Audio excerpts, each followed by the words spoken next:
रहीम अस्सलाम वालेकुम। मैं हूं अमानुल्लाह और आप देख रहे हैं मेरा YouTube channel doctor Aman's video. Dear viewer, आज के लेक्चर में हम cells and tissue of the immune system को डिस्कस करेंगे। इसका मतलब ये है कि वो सारे सेल जो इम्यून रिस्पॉन्स में या इम्यूनिटी में रोल प्ले करते हैं, हम उन सेल को डिस्कस करेंगे और फिर उसके बाद वो सारे टिश्यू या ऑर्गन जो इम्यून रिस्पॉन्स के लिए या इम्यूनिटी के लिए ज़रूरी हैं, हम उनको डिस्कस करेंगे। तो चलते हैं अपने लेक्चर की तरफ और शुरू करते हैं cell and tissue of the immune system को। अच्छा, मैं थोड़ा सा ये बताऊं कि जितने भी इम्यूनिटी के सेल्स हैं वो ब्लड में, लिम्फ में और टिश्यू में, तीनों में सर्कुलेट करते हैं। क्यों सर्कुलेट करते हैं? कि वो ब्लड में, लिम्फ में, लिम्फ आपको पता होगा कि लिम्फेटिक सिस्टम में एक फ्लूइड सर्कुलेट होता है, उसको हम लिम्फ कहते हैं। ठीक है, तो ब्लड, लिम्फ और टिश्यू, इन जगहों पे ये सेल इसलिए सर्कुलेट करते हैं कि ये फॉरेन पार्टिकल को या पैथोजन को स्क्रूटनी करते हैं, यानी उनको ढूंढते हैं। अगर वो मिल जाए तो फिर उनको किल करने की कोशिश करते हैं। ठीक है, तो the cell that serve specialized role in innate and adaptive immune responses are phagocytes, dendritic cells, lymphocytes and various other leukocytes including eosinophil, basophils and other that function to eliminate antigen। इनका काम क्या होता है कि antigen यानी जो foreign invader है, जो बाहर से फॉरेन एनिमी आया है, ताकि उसको एलिमिनेट कर ले। सबसे पहले हम शुरू करते हैं फेगोसाइट्स को। फेगोसाइट्स जो हैं इसमें न्यूट्रोफिल और मोनोसाइट स्लेश मैक्रोफेजेस। मैंने मोनोसाइट स्लेश मैक्रोफेज क्यों लिखा है ये आगे के स्लाइड में कवर हो जाएगा। ठीक है, तो फेगोसाइट्स में न्यूट्रोफिल और मोनोसाइट्स हम इंक्लूड करते हैं। ठीक है, इनका प्राइमरी फंक्शन क्या है? Is to ingest and destroy microbe and remove damage tissue. एक इनका काम ये है कि माइक्रोब्स को रिमूव कर ले। दूसरे डैमेज टिश्यू, यानी कि ट्रॉमा की वजह से टिश्यू डैमेज हुए हैं या किसी केमिकल की वजह से या स्नेक वेनम की वजह से जो टिश्यू की डैमेज होता है, तो उसको भी जो है फेगोसाइट्स रिमूव करता है। ज़रूरी नहीं है कि सिर्फ माइक्रोब। ठीक है, The functional responses of phagocyte in host defense consist of sequential step। ठीक है, पहला स्टेप क्या है? Recruitment of the cell to the site of infection. Macrophages जो हैं वो कुछ केमिकल रिलीज़ करते हैं, ये हम इम्यून रिस्पॉन्स में पढ़ेंगे। उसके थ्रू ये रिक्रूट करते हैं दूसरे सेल्स को, यानी दूसरे सेल्स को खींच के साइट ऑफ इन्फेक्शन की तरफ लेकर आते हैं कि आ जाओ हमारे साथ लड़ाई में हिस्सा लो, यहाँ पे फॉरेन पैथोजन आया है। ठीक है, रिकॉग्नाइज एंड इनएक्टिवेशंस बाय माइक्रोब्स। ठीक है, ये माइक्रोब्स को रिकॉग्नाइज करते हैं, उनके रिकॉग्निशन के बाद ये फेगोसाइट्स जो हैं ये एक्टिवेट हो जाते हैं। ठीक है, दूसरा काम injection of the microbe by the process of phagocytosis. ठीक है, and finally destruction of the ingested microbe. In addition, through direct contact and secreting cytokine, phagocytes communicate with other cells in way that promote or regulate immune responses। मतलब कि phagocytosis और इसके अलावा जो macrophages है ये दूसरे सेल के साथ डायरेक्ट कांटेक्ट भी बनाते हैं। कैसे, ये हम आगे पढ़ेंगे। उसके ज़रिए ये इम्यून रिस्पॉन्स को रेगुलेट करते हैं और इसके अलावा ये साइटोकाइंस यानी केमिकल भी सिक्रीट करते हैं, और वो केमिकल्स जो हैं दूसरे सेल्स को अफेक्ट करते हैं और इसके ज़रिए से ये कम्युनिकेशन करते हैं उन सेल के ज़रिए से कि हमने इम्यून सिस्टम को किस तरह, इम्यून रिस्पॉन्स को किस तरह रेगुलेट करना है। ठीक है, अच्छा, अब हम शुरू करते हैं न्यूट्रोफिल। आप बहुत सारे लोग जानते होंगे, neutrophils are produced in the bone marrow and most abundant population of the circulating white blood cells. हम सबको पता है कि न्यूट्रोफिल बोन मैरो में बनते हैं, मैच्योर होते हैं, फिर ब्लड में आते हैं, और वाइट ब्लड सेल में सबसे ज़्यादा तादाद न्यूट्रोफिल की होती है। स्फेरिकल सेल्स हैं, approximately 20 to 15 micrometer in size है। इंपॉर्टेंट बात यह है कि the nucleus of the neutrophil is divided into 3 to 5 segments और लॉब्स। ठीक है, लॉब्स में होता है, आगे हम डायग्राम में देख भी लेंगे। The cytoplasm contain 2 types of membrane bounded granule. चूँकि न्यूट्रोफिल जो है वो ग्रेन्यूलोसाइट्स है, यानी कि इसके साइटोप्लाज्म में ग्रेन्यूल प्रेजेंट होते हैं, तो न्यूट्रोफिल के साइटोप्लाज्म में 2 टाइप्स के ग्रेन्यूल प्रेजेंट होते हैं। एक को हम स्पेसिफिक ग्रेन्यूल्स कहते हैं, and the specific granules are filled with enzymes, जैसे लाइसोजाइम्स है, कोलिजिनेज है, इलेस्टेजेस है, इन सब की एंटीबैक्टीरियल प्रॉपर्टीज़ होती हैं। और दूसरे जो ग्रेन्यूल्स हैं उनको हम एज़िरोफिलिक ग्रेन्यूल्स कहते हैं। एज़िरोफिलिक ग्रेन्यूल्स जो हैं उनके पास माइलोपेरोक्सीडेजेस एंजाइम्स होते हैं, और इनका भी माइक्रोबेसिडल सब्सटेंसेस हैं, यानी कि एंटी माइक्रोबियल एक्शंस होता है। इंक्लूडिंग डिफेंसिन्स, ठीक है, एंड कैथलिसिडीन्स। यानी कि जो एज़ेरोफिलिक ग्रेन्यूल है उसमें एंजाइम्स होते हैं, माइलोपेरोक्सीडेजेस भी, और दूसरे जो सब्सटेंसेस है जैसे डिफेंसिन्स और कैथलिसिडीन ये भी प्रेजेंट होते हैं और इन सब का एंटीमाइक्रोबियल फंक्शन होता है, ठीक है। ये अब देख सकते हैं न्यूट्रोफिल है, ये देखें न्यूट्रोफिल का न्यूक्लियस जो है 1 लोब, 2 लोब, 3 लोब, इस तरह 3 to 5 लोब में डिवाइड होता है, ठीक है। वेरी बेसिक है, आप सबको पता होगा। Major function of neutrophil is phagocytose microbe. Immune system ये क्या करता है, फेगोसाइटोसिस करता है and product of necrotic cells and destroy these in phagolysosome. एक तो माइक्रोब्स को फेगोसाइटोस्ट करता है, दूसरा जो निक्रोटिक सेल्स हैं यानी किसी भी वजह से अगर बॉडी में निक्रोसिस होती है यानी कि टिश्यू की डेथ होती है तो उन सेल को भी ये फेगोसाइटोस्ट करके वहाँ से रिमूव करते हैं, ठीक है। In addition, neutrophil may secrete granule content and also extrude their nuclear content, forming neutrophil extracellular traps which serve to immobilize and kill extracellular microbe. ये एक नया फिनोमेना डिस्कवर हुआ है 2004 के आसपास कि न्यूट्रोफिल एक्स्ट्रासेलुलर ट्रैप भी बनाता है, यानी जिन ऑर्गेनिजम्स को न्यूट्रोफिल फेगोसाइटोज नहीं कर सकता तो उनके अगेंस्ट न्यूट्रोफिल कुछ न्यूक्लियर से डीएनए सिक्रीट करता है, न्यूक्लियर कंटेंट, और कुछ अपने साइटोप्लाज्म से एंजाइम सिक्रीट करता है। ये मिलके एक ट्रैप बनाते हैं जिसको न्यूट्रोफिल एक्स्ट्रा सेलुलर ट्रैप कहते हैं, यानी सेल से बाहर एक ट्रैप बनाते हैं और ये माइक्रो ऑर्गेनिज्म को ट्रैप करके उसको किल करते हैं। तो ठीक है, इसको हम न्यूट्रोफिल एक्स्ट्रा सेलुलर ट्रैप कहते हैं। दूसरा हमने कहा था कि फेगोसाइट्स में जो है मोनोसाइट स्लेश मैक्रोफेजेस आते हैं। अब ये बात भी क्लियर हो जाएगी कि हम मोनोसाइट के साथ स्लेश मैक्रोफेज क्यों लिख रहे हैं। आपको पता होगा कि मोनोसाइट्स जो है ये ब्लड में होते हैं, सॉरी नॉर्मल ब्लड सेल्स है। Monocytes have a short life spans of approximately 1 to 7 days इन blood. Monocytes 10 to 15 micrometer in diameter है और इनका बीन शेप न्यूक्लियस होता है। कुछ लोग कहते हैं कि इसका हॉर्स शू यानी कि घोड़े के पैर का जो शू होता है उस तरह का न्यूक्लियाई होता है। फाइनली ग्रेन्युलर साइटोप्लाज्म होता है, ग्रेन्यूल होते हैं लेकिन फाइन ग्रेन्यूल्स होते हैं जिनमें लाइसोसोम्स भी प्रेजेंट होता है। साइटोप्लाज्म में फेगोसिटिक वैक्यूल भी प्रेजेंट होते हैं और साइटोस्केलेटन फिलामेंट्स यानी कि प्रोटीन फिलामेंट्स होते हैं जो सेल शेप को मेंटेन रखते हैं, तो वो भी प्रेजेंट्स होते हैं।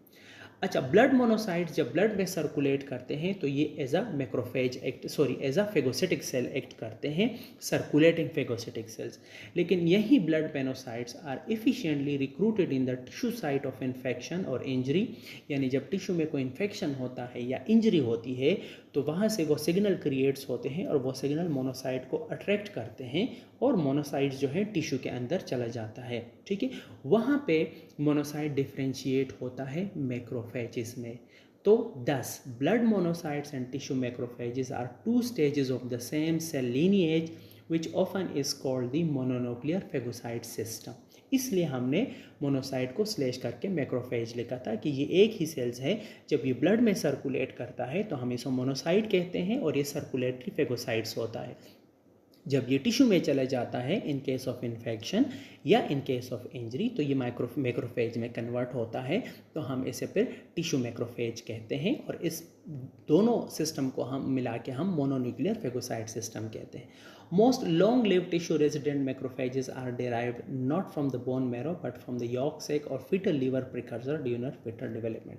अच्छा, यहाँ ये बात समझने की है कि कुछ टिश्यू रेजिडेंट मैक्रोफेजेस होते हैं। टिश्यू रेजिडेंट मैक्रोफेजेस से मुराद ये हैं जैसे कफर सेल्स हैं, जैसे लिवर मैक्रोफेजेस हैं, ठीक है ना, मैंने नीचे लिखा है, या एल्व्यूलर मैक्रोफेजेस हैं जो लंग्स में प्रेजेंट होते हैं, या जो माइक्रोग्लियल मैक्रोफेजेस हैं जो ब्रेन में प्रेजेंट होते हैं, वो भी मोनोसाइट ही होते हैं और वो मोनोसाइट से डिफ्रेंशिएट होकर मैक्रोफेज बने होते हैं।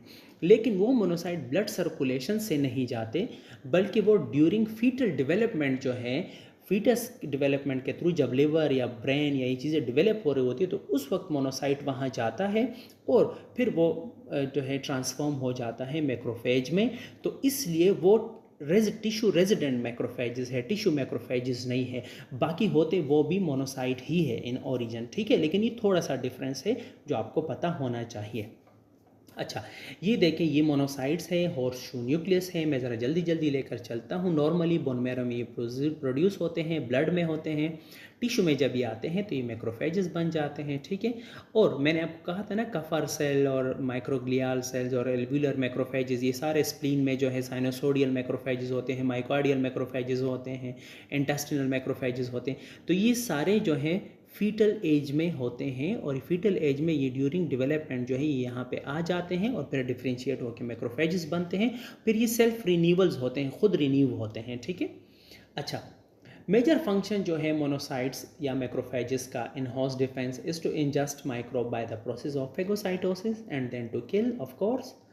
टिश्यू रेजिडेंट मैक्रोफेजेस जो हैं, यानी कफर सेल्स या microglial cell, they act as a sentinel cell. Sentinel cell का मतलब ये है कि ये एज अ गार्ड सेल्स होते हैं। गार्ड मतलब चौकीदार, एक चौकीदार की तरह अपनी जगह पे सख्त खड़े होकर पहरा देते हैं।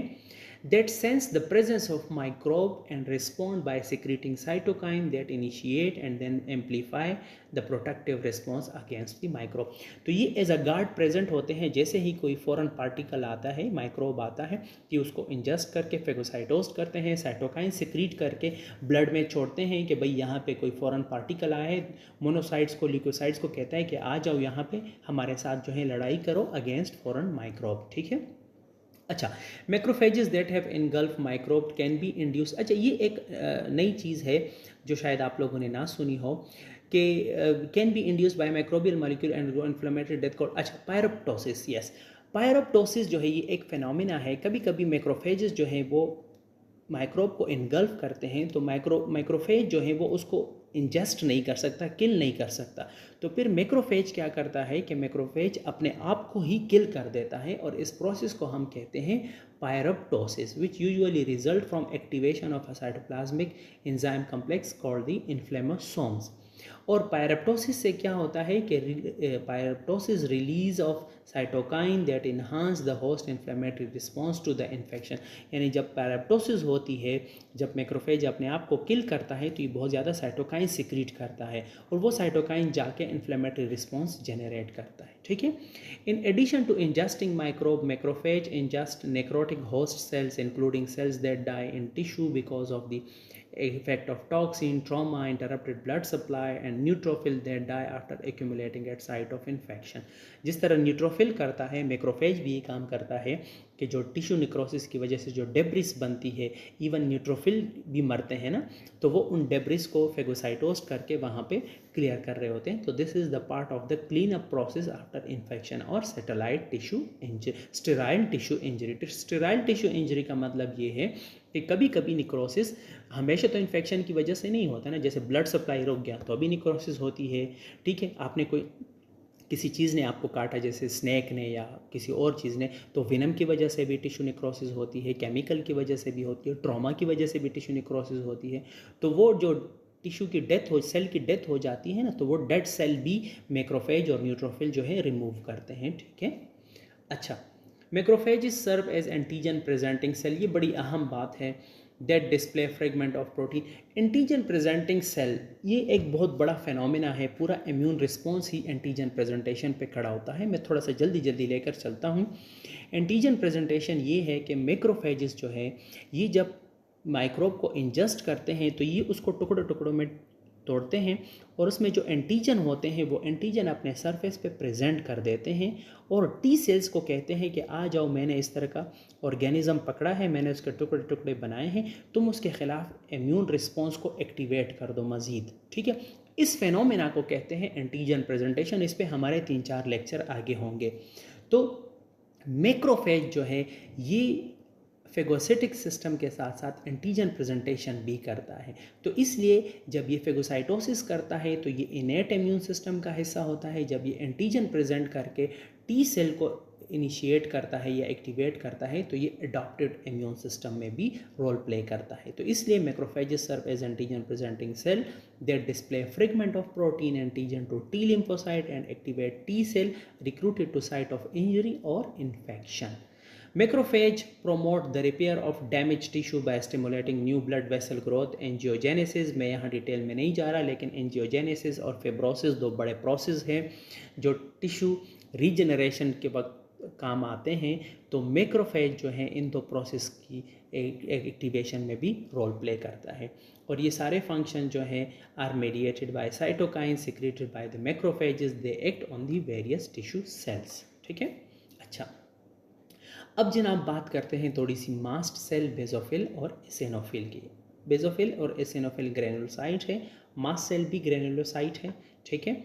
ये थ्री जो है ये कॉमन प्रॉपर्टी शेयर करते हैं कि they have cytoplasmic granule which are filled with various inflammatory and anti microbial mediator which are release from the cell upon activation. यानी बेसोफिल, मास्ट और एसिनोफिल इन तीनों के साइटोप्लाज्म में ग्रेन्यूल्स होते हैं और ग्रेन्यूल्स में इन्फ्लामेटरी और एंटी माइक्रोबियल प्रोडक्ट प्रेजेंट होते हैं, और जब ये एक्टिवेट हो जाता है तो वो प्रोडक्ट ये फिर रिलीज़ करते हैं।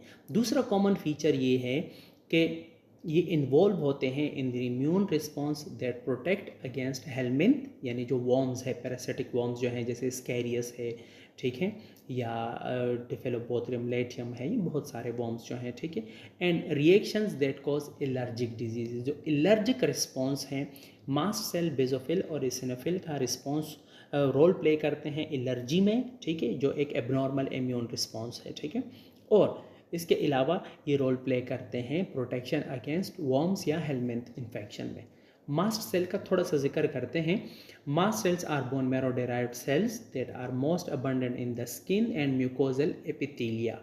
Upon activation, they release many potent inflammatory mediator that defend against infection by helminth parasite or cause symptoms of allergic diseases. ठीक है। Normally, mature mast cells are not found in the circulation but are present in the tissue, usually adjacent to small blood vessels and nerve. Mast cell जब ये release होते हैं bone marrow से तो ये blood circulation में नहीं होते, ब्लड सर्कुलेशन से ये जाते हैं कहाँ पे, टिश्यू में, और वो टिश्यू में जो है ब्लड वेसल्स और नर्व के करीब प्रेजेंट होते हैं। जैसे ही कोई एलर्जन या एंटीजन आता है तो ये अटैक करते हैं। Their cytoplasm contain numerous membrane bound granules which are filled with pre form inflam, discuss कर चुके हैं, such as histamine and acidic prostaglandin. ठीक है। अच्छा, various stimuli can activate mast cell to release the cytoplasmic granule content into the extravascular spaces as well as to synthesize and release cytokine and inflammatory mediator। यानी mast cells को बहुत ज़्यादा जो है stimulus जो है वो एक्टिवेट कर सकते हैं। ठीक है। और जब ये हिस्टामीन रिलीज़ करते हैं या दूसरे मीडिएटर जो रिलीज़ करते हैं तो वो ब्लड वेसल्स में चेंजेस जो हैं वो एक्टिवेट कराते हैं विच कॉज इन्फ्लामेशन। कैसे ये हम इन्फ्लामेशन में पढ़ेंगे, यहाँ हम सिर्फ वो सेल्स आपको बता रहे हैं जो इम्यून सिस्टम में रोल प्ले करते हैं और कौन सा रोल प्ले करते हैं, थोड़ा थोड़ा बस। अच्छा, एक इम्पॉर्टेंट बात यह है कि मास्ट सेल्स के ऊपर एक रिसेप्टर प्रेजेंट होता है और उस रिसेप्टर के थ्रू ये IgE को बाइंड करते हैं। आपको पता होगा कि IgE जो है ये इम्यूनोग्लोबुलिन E है, यानी एंटीबॉडी है। एंटीबॉडी क्या है, ये इम्यूनोग्लोबुलिन प्रोटीन होते हैं जो इम्यून सिस्टम सिक्रीट करता है अगेंस्ट फॉरेन एंटीजन। ठीक है, ये हम डिटेल से पढ़ेंगे। तो मास्ट सेल के पास रिसेप्टर होता है, वो इस IgE को रिसेप्टर के थ्रू सेल सरफेस पे बाइंड कर देता है। आगे मैं डायग्राम दिखाऊंगा। ठीक है। और ये एंटीबॉडी पर जाहिर है ये तो एंटीजन को बाइंड करती है, तो जब ये एंटीबॉडी एंटीजन को बाइंड कर देती है तो मास्ट सेल एक्टिवेट होता है। ठीक है। So when the antibody on the mast cell surface bind antigen, signalling events are induced that lead to mast cell activation. अच्छा, इसके अलावा मास्ट सेल जो है are also activated when they recognise microbial product independent of IgE, क्योंकि IgE के अलावा mast cell के surface पे और भी बहुत सारे रिसेप्टर प्रेजेंट होते हैं और उन रिसेप्टर के थ्रू वो माइक्रोबियल प्रोडक्ट को रिकॉग्नाइज करता है। ठीक है। जब वो माइक्रोबियल प्रोडक्ट को रिकॉग्नाइज कर ले तो भी मास्ट सेल्स की एक्टिवेशन होती है and in this way they function as tissue sentinel of the innate immune system. यानी IgE के बगैर जब वो माइक्रोबियल टिश्यू को रिकॉग्नाइज करता है तो भी मास्ट सेल एक्टिवेट होता है, लेकिन हम इसको IgE इंडिपेंडेंट एक्टिवेशन कहते हैं। ठीक है ना। अब मैं थोड़ा सा आपको यहाँ पिक्चर में बताऊँ। ये देखो मास्ट सेल के सरफेस पे IgE एंटीबॉडी प्रेजेंट है। ठीक है। ये रिसेप्टर होता है, रिसेप्टर जो है IgE को बाइंड कर देता है। तो जब एलर्जन आते हैं तो एलर्जन जो है इस एंटीबॉडी के साथ बाइंड हो जाता है तो एलर्जिक रिस्पॉन्स डेवलप होता है। जब बैक्टीरिया वगैरह आते हैं तो ये दूसरे रिसेप्टर के ज़रिए इन बैक्टीरिया को रिकग्नाइज़ करता है, तो नॉन एलर्जिक रिस्पॉन्स जो है ये बिल्ड करता है। ठीक है, ये बाकी डिटेल्स मैं इस वक्त नहीं पढ़ रहा, जस्ट मैंने आपको थोड़ा सा ये समझाना था। ठीक है, अच्छा, बेसोफिल्स, आपको पता है कि बेसोफिल्स जो हैं these are derived from haematopoietic precursor mature in the bone marrow and circulate in the blood. Basophil less than 1% of the blood leucocytes होते हैं, सबसे कम बेसोफिल्स होते हैं ग्रेनुलोसाइट्स में। Although they are normally not present in tissue, क्योंकि ये circulatory cells हैं, blood में प्रेजेंट होता है, but basophil may be recruited to some inflammatory site. कभी कभी इन्फ्लेमेटरी रिस्पॉन्स में बेसोफिल्स भी अट्रैक्ट होते हैं, क्योंकि जब इनके लिए केमोकाइन रिलीज होते हैं। Because basophil numbers are low in tissue, their importance in host defence and allergic reaction is uncertain. ठीक है, अच्छा, लेकिन मैं आपको ये बताऊं कि बेसोफिल के पास भी आईजीई एंटीबॉडी के लिए रिसेप्टर होता है, ये भी आईजीई एंटीबॉडी को इस तरह बाइंड करता है। तो यहाँ भी आईजीई डिपेंडेंट एक्टिवेशन भी होती है बेसोफिल सेल्स की, और आईजीई इंडिपेंडेंट भी होती है। जैसे अब ये देखें, ये सारे रिसेप्टर है, अब ये रिसेप्टर है लिपोपोलीसेकेराइड का, तो अगर लिपोपोलीसेकेराइड आपको पता है gram negative bacteria cell wall का हिस्सा है, अगर लिपोपोलीसेकेराइड आते हैं तो बेसोफिल ये जो रिसेप्टर है ये इसके थ्रू इसको बाइंड करता है, तो बेसोफिल एक्टिवेट हो जाता है। ठीक है, तो जब ये आईजीई के थ्रू एक्टिवेट होता है तो ये एलर्जी में रोल प्ले करता है। जब ये इंडिपेंडेंट आईजीई इंडिपेंडेंट एक्टिवेट होता है तो ये इनेट इम्यूनिटी में रोल प्ले करता है। ठीक है, इन्फ्लेमेटरी रिस्पॉन्स बिल्ड करता है। ये हम आगे डिटेल में पढ़ेंगे, यहाँ जस्ट आपको अगेन सेल बताने हैं। ठीक है, अब हम बात करते हैं एसिनोफिल की। एसिनोफिल भी ग्रेनुलोसाइट्स हैं that express cytoplasmic granules containing enzymes that are harmful to the cell wall of parasites। अच्छा, पैरासाइट्स के अगेंस्ट भी मास्ट सेल और बेसोफिल के मुकाबले में बड़ा रोल एसिनोफिल का होता है। ये हम इम्यून रिस्पॉन्स अगेंस्ट पैरासाइट में पढ़ेंगे। Eosinophil are bone marrow derived and circulate in the blood from where they may be recruited into the tissue in case of infection। Various membrane receptor on eosinophil including FC receptor for IgA, IgG, TLR toll like receptor, interleukin 5। ठीक है, तो eosinophil के surface पे भी बहुत ज़्यादा receptor present होते हैं। IgA एंटीबॉडी के लिए भी होता है, IgG एंटीबॉडी के लिए भी होता है, ये हम आगे पढ़ेंगे आगे के लेक्चर्स में। TLR, interleukins. तो जब एसिनोफिल इनके साथ अटैच होता है तो एसिनोफिल एक्टिवेट हो जाता है और ये अपने कंटेंट जो है वो रिलीज़ करता है। मैंने आगे एक डायग्राम उठाई है, मैं आपको दिखाता हूँ। Some eosinophil are normally present in peripheral tissue, especially in mucosal lining of the respiratory, gastrointestinal, genitourinary tract, and their number can increase by recruitment from the blood and the setting of inflammation।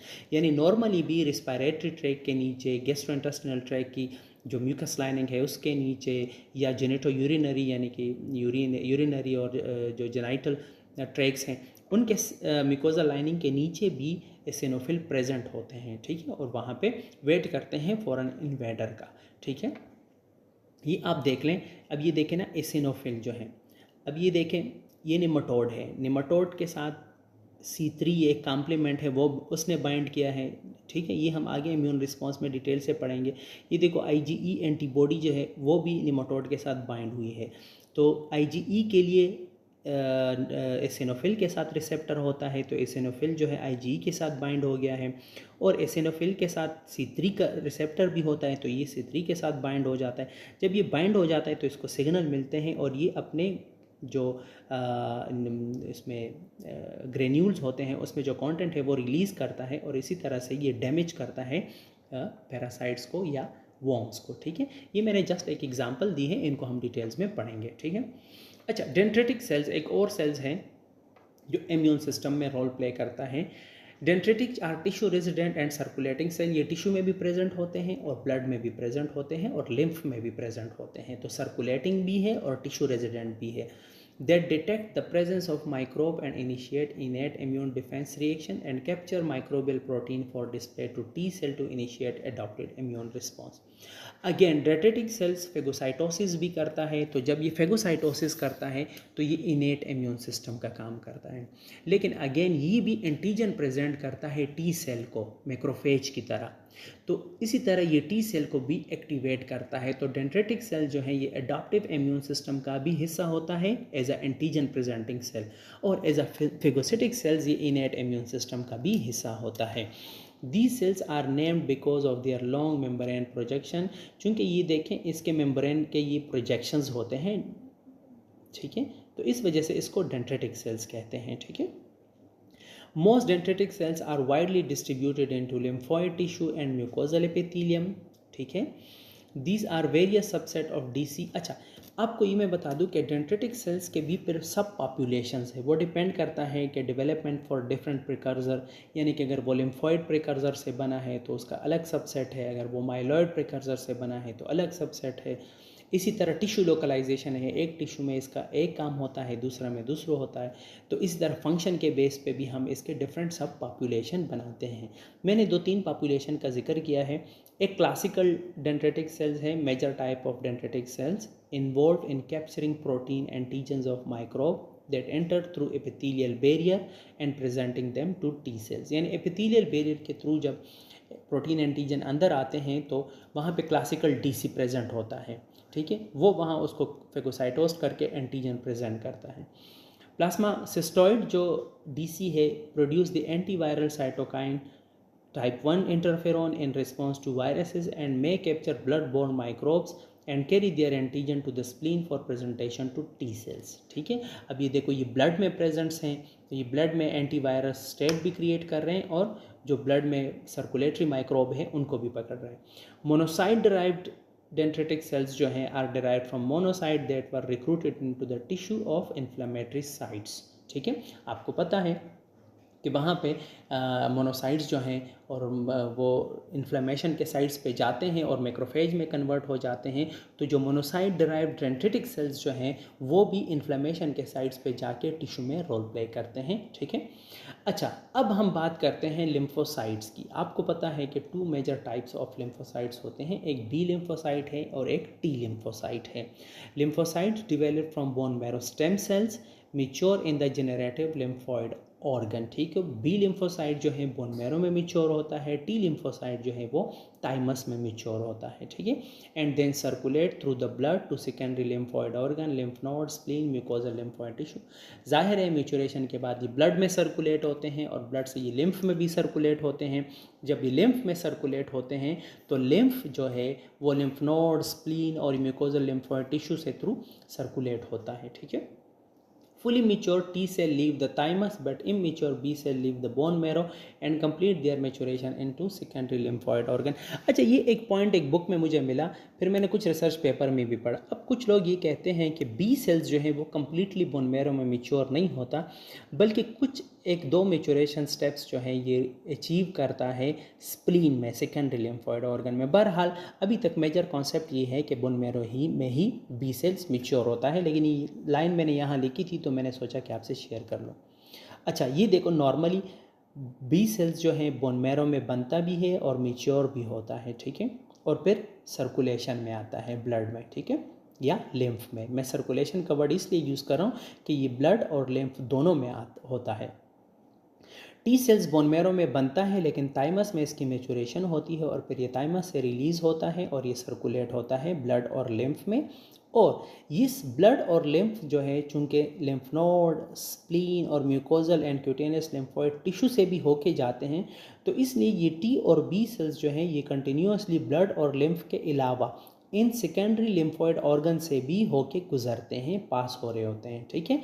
हम आगे lymphoid organ को भी discuss करेंगे इंशाल्लाह। अच्छा, T cells के फिर आगे 2 सबसेट हैं, वो हम डिफ़ाइन करते हैं या डिफ्रेंशिएट करते हैं CD एंटीजन के बेस पे। CD एंटीजन यानी क्लस्टर ऑफ डिफ्रेंशिएशन, ये प्रोटीन एंटीजन होते हैं जो लिम्फोसाइट के सरफेस पे प्रेजेंट होते हैं। तो एक CD4 पॉजिटिव टी सेल्स हैं जिनको हम हेल्पर टी लिम्फोसाइट कहते हैं, ठीक है। एक CD8 यानी cluster of differentiation number 8 present होता है उस सेल्स पे, उसको हम साइटोटॉक्सिक टी लिम्फोसाइट कहते हैं, ठीक है। दोनों CD4 और CD8 जो है express antigen receptor called T cell receptor, यानी टी सेल्स पे चाहे वो CD4 पॉजिटिव हो चाहे वो CD8 पॉजिटिव हो, उनके सरफेस पे एक रिसेप्टर होता है जिसको टी सेल रिसेप्टर कहते हैं, और इसकी बहुत बड़ी इंपॉर्टेंस है जिस पे आगे हम डिटेल डिस्कशन करेंगे। अच्छा, अब CD4 पॉजिटिव में अब एक और सबसेट भी इंट्रोड्यूस हुआ है जिसको रेगुलेटरी टी सेल्स कहते हैं। ठीक है, इसका फंक्शन ये है कि जब इम्यून रिस्पॉन्स कंप्लीट हो जाए तो ये इम्यून रिस्पॉन्स को इनहिबिटरी सिग्नल देते हैं। ठीक है, अच्छा, मैच्योर बी सेल्स जो हैं उसके सरफेस पे भी एक रिसेप्टर प्रेजेंट होता है और उसे हम बी सेल रिसेप्टर कहते हैं। ठीक है, ये आप देखें, बी सेल्स हैं, बी सेल के सरफेस पे एक एंटीजन प्रेजेंट होता है, रिसेप्टर प्रेजेंट होता है, हम उसे बी सेल रिसेप्टर कहते हैं, और वो हमेशा एंटीबॉडी होती है, यानी कि वो बी सेल्स जो है वो एंटीबॉडी को एज अ रिसेप्टर यूज़ करता है, जबकि टी सेल के सरफेस पे एक रिसेप्टर प्रेजेंट होता है जिसे हम टी सेल रिसेप्टर कहते हैं। ठीक है, अच्छा, अब एक और इम्पॉर्टेंट सेल है natural killer cells. Natural killer cells are large granular lymphocytes. ये लिम्फोसाइट की सब पॉपुलेशन है with intracellular granules containing pre-formed biologically potent molecule that are released when natural killer cells make contact with target cells. Natural killer sales subset है lymphocyte का। इसके cytoplasm में granule present होते हैं, इस पर टी सेल रिसेप्टर और B cell receptor present नहीं होता।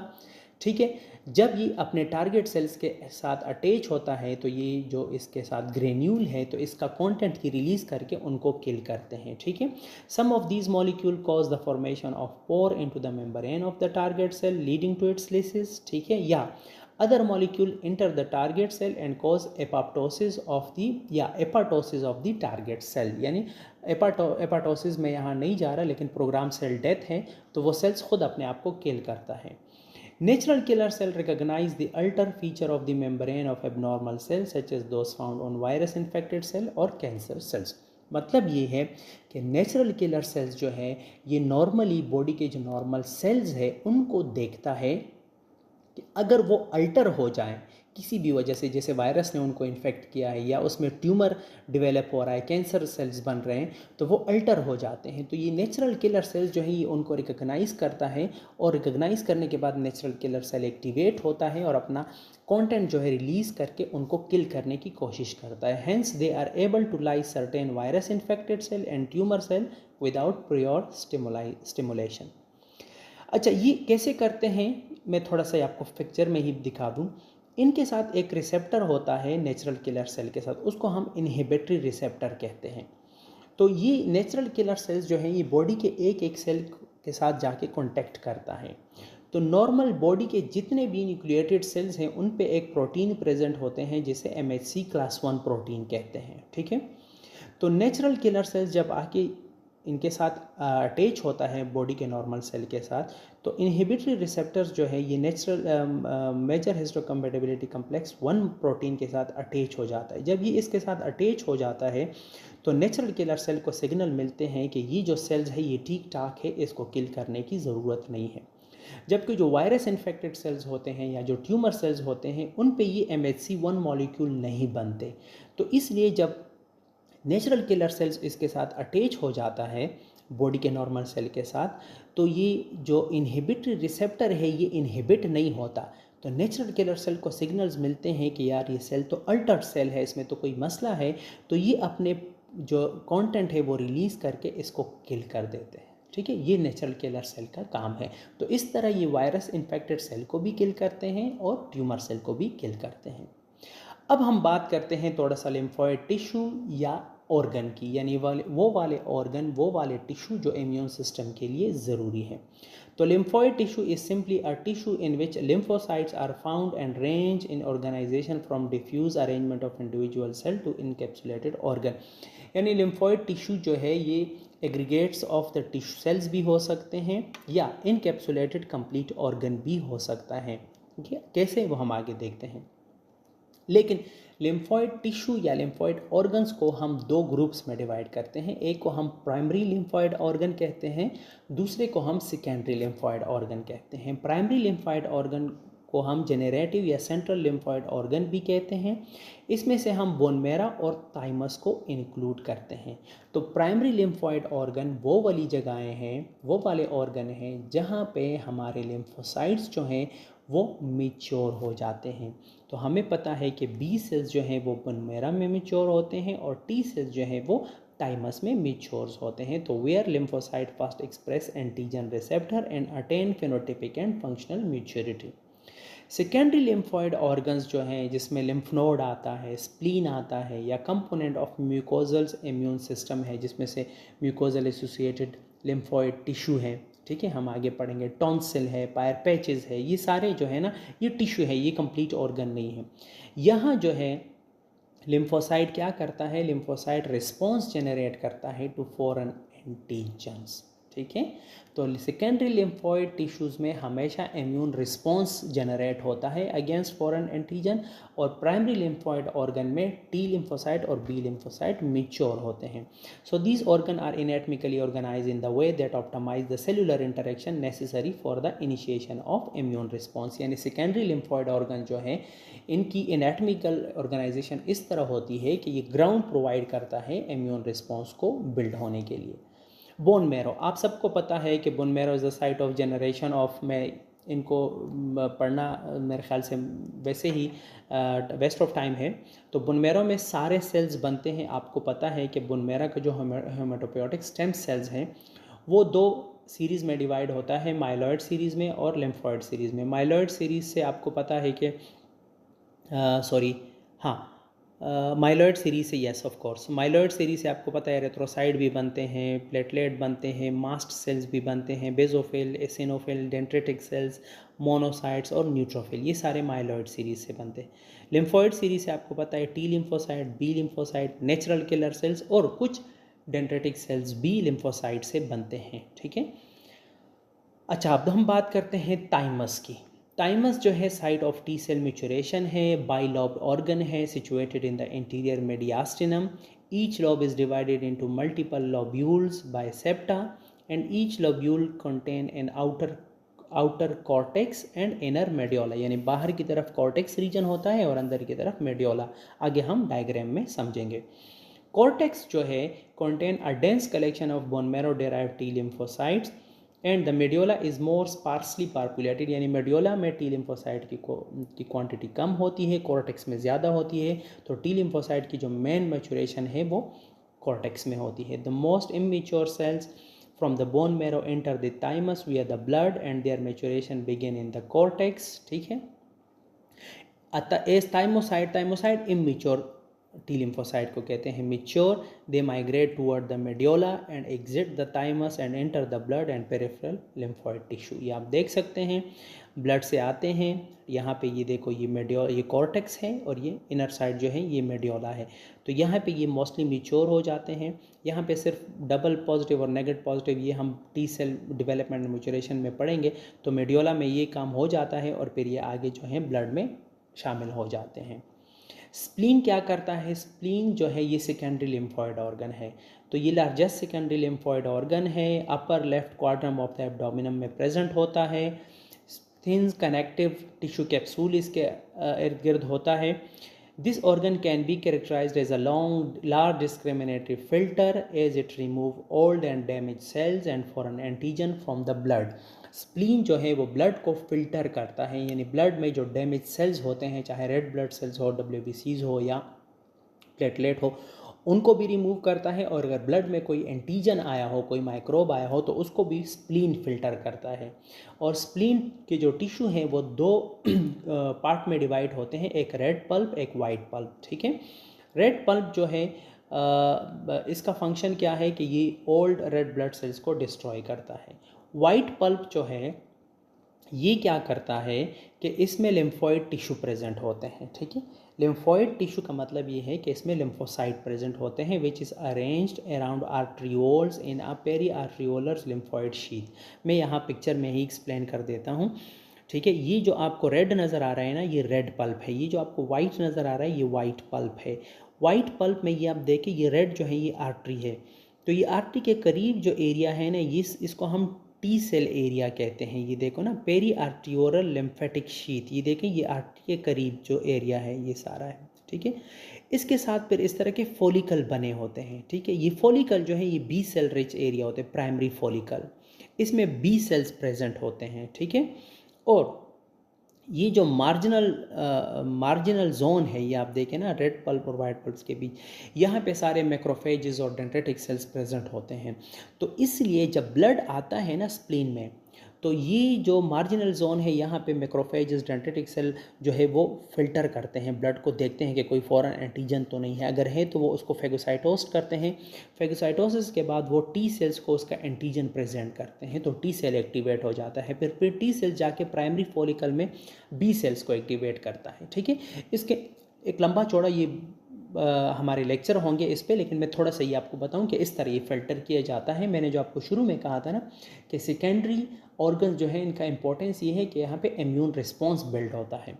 लिम्फ नोड जो है आपको पता है कि are located along lymphatic ducts and serve as a central collecting point for lymph fluid from the adjacent tissue. Lymph node जो है ये फिल्ड करते हैं लिम्फ को। मैंने आपको बताया कि बॉडी में दो सर्कुलेटरी फ्लूइड है, एक ब्लड है एक लिम्फ है। लिम्फ लिम्फेटिक सिस्टम में सर्कुलेट होता है, ब्लड जो है अपने सर्कुलेटरी सिस्टम में सर्कुलेट होता है, वेस्कुलर सिस्टम में। तो लिम्फ नोड जो है ये लिम्फ को फिल्टर करते हैं कि अगर लिम्फ में कोई फॉरेन पार्टिकल या एंटीजन आता है तो ये उसको फिल्टर करते हैं। So lymph node is organized into an outer cortex, paracortex and inner medulla. Lymph node is surrounded by a tough outer capsule. Right underneath the sub. अच्छा, ये हम पिक्चर में ही डिस्कस कर लें। ये देखो ये लिम्फ नोड है, ये कॉर्टेक्स है। कॉर्टेक्स जो है इसको बी सेल एरिया कहते हैं। ये देखिए यहाँ पे ये follicle of the B cell present है, इनमें बी सेल प्रेजेंट होता है।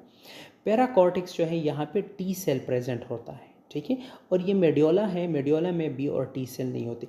यहाँ एफेरेंट जो ट्यूब्स हैं यहाँ से लिम्फ आता है और लिम्फ यहाँ से आहिस्ता आहिस्ता पास होता है। ये जो मार्जिन जोन्स है यहाँ पे सारे मैक्रोफेजेस डेंड्रिटिक सेल्स प्रेजेंट होते हैं। वो अगेन तलाश करते हैं कि कोई फॉरेन एंटीजन तो नहीं आया, तो अगर आया है तो वो इसको पकड़ के टी सेल और बी सेल को एक्टिवेट करते हैं और इसी तरह इम्यून रिस्पॉन्स जनरेट होता है। ये मैं जस्ट समरी बता रहा हूँ, ये इतना सिंपल नहीं है, ठीक है।